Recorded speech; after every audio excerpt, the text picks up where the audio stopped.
Facing an angry stranger who's much larger and stronger than you can be a nerve-wracking experience. Your adrenaline begins to flow and your heart races as you try to assess the level of danger you're in. This is what the defendant in Silas versus Bowen experienced. In this case, we'll explore whether an act done in self-defense still carried tort liability.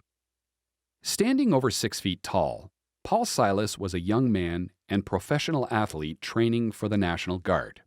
One day in 1965, he had some work done on his car at a repair shop located at a parking lot owned by Cecil Bowen. Silas and a male friend picked up the car and had some beer before discovering that the repair was unsatisfactory. Silas's friend drove them back to the parking lot and entered at an excessive speed at 6 p.m. Clearly agitated, Silas and his friend approached Bowen in a threatening manner and demanded that the car be repaired. Bowen informed them that the repairman didn't work for him and wasn't present and demanded that they leave. The men refused, so Bowen grabbed his shotgun from his office. When Bowen returned, Silas grabbed Bowen's shoulder, his hand in his pocket, and told Bowen that he wasn't afraid of the gun. Compared to Silas, Bowen wasn't exactly an imposing figure.